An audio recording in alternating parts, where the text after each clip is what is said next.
Hello everyone, how are we doing today? So what we are going to be doing today, we've got SilverSufer's Jeep.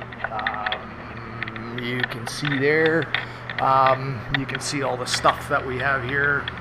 You may have an idea what we're going to be doing, but anyway, what we are going to be doing, he has a twin ARB compressor.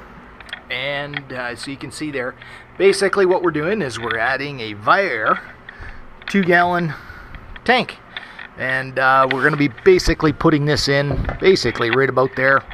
As you can see, we just have to run all our wires. Currently right now he's got a switch here to turn his compressor on. He does have an S-pod. I don't know if you can see that way up there, but he does have an S-pod. There you go, right there. And you can see he's got the G screen there as well. But anyway, what we're going to be doing is basically this switch is going to be inactive. We're going to move the switch up to the S-pod. We just got to run our wiring, basically get everything into the tank so it fills the tank, and then we're going to pull off the tank to fill tires, you know, if need be, air tools, things of that sort. Because of the way he had this all wired in here, we do have to take, like what he did a custom bed. He did a really nice, well, I'm jealous of him. He did an Alaskan trip, Yukon Northwest Territory trip last summer. Spent a month out there with another buddy of his, and they had an absolute blast. But anyway, so he had this deck in here. He had an ARB fridge up there. Basically in here, he had these tracks here, so that he could basically tie everything down and whatnot. And we just got to take this out so we can get at basically this here, because our switch, like I said, is in here. We got to take this all off, and then expose all our wiring that's in there and whatnot, and we'll get going from there. You've got to take your two screws out here. There's a screw back inside here. You pop this cap off, pull your back off, this will pull out, and there's a nut basically that's back in there, and this all pulls out. So that's what we did. Because he used an ARB relay to run all of this, basically all we're going to be using now at this point is just this. We've disconnected everything else, so we're not going to be using any of the other relay harness that came with it, because it is going to be going straight to his S-pod. Some new wires basically from the compressor itself. You can see we've got these two. These are because there's two compressors.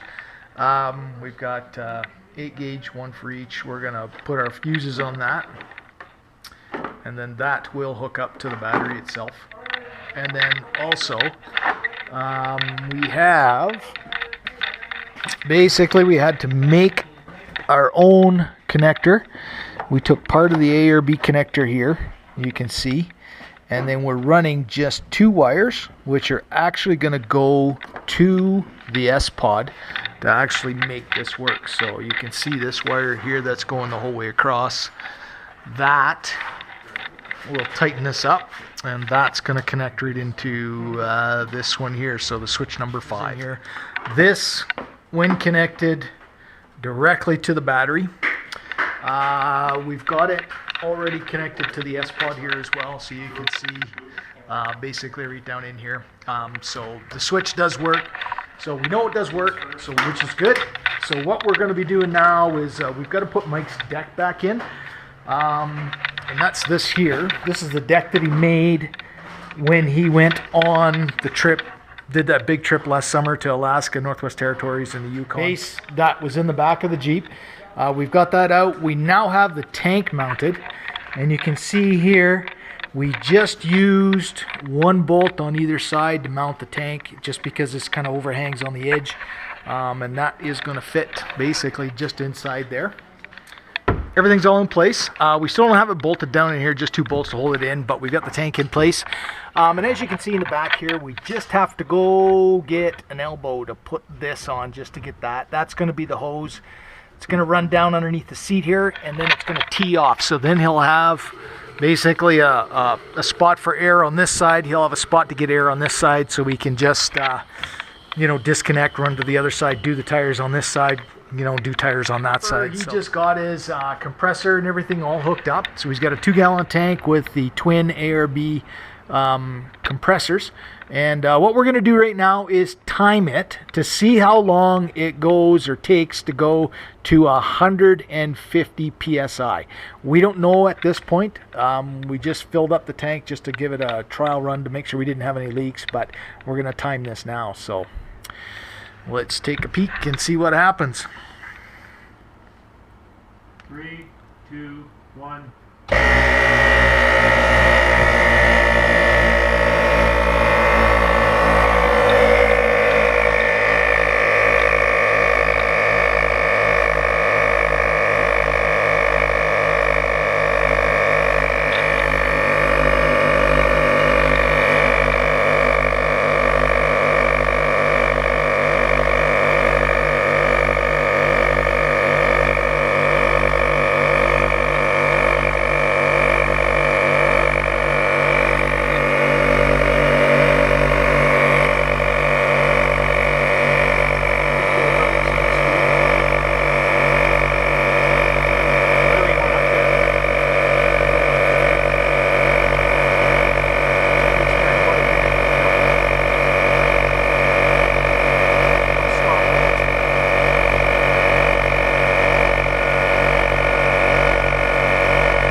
So minute 13 is what it took.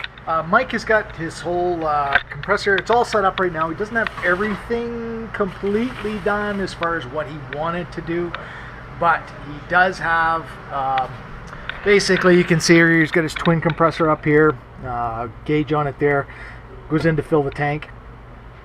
Right now he just has an airline that goes underneath, and basically what that does do is it comes out right here, so we can hook up, like right here he's just got a drill just to give you an idea, but he's going to have an airline here. He will have another airline on the other side as well, so that he can actually just open a door, doesn't have to worry about pulling the you know, your air hose the whole way around to fill the tires and whatnot, and if you're working on the Jeep and whatnot. But anyway, so it turned out really well.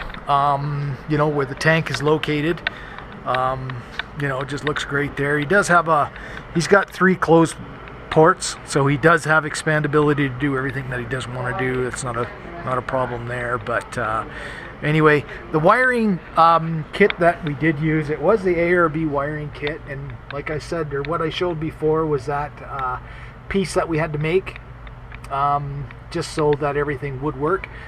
This is wired directly to the battery itself, and then we have another set of wires right here, this harness right here.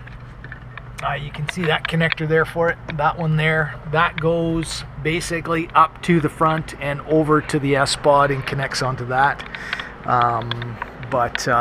Yeah, so if anybody has any comments or questions, please just let me know, you know, and I'll answer them for you as well. And what I'll also do is I will link SilverSufer's YouTube channel down below in the comments there as well. So if there's any questions you want to ask him about his setup, you can do that as well. So again, thanks for watching, and have a great day.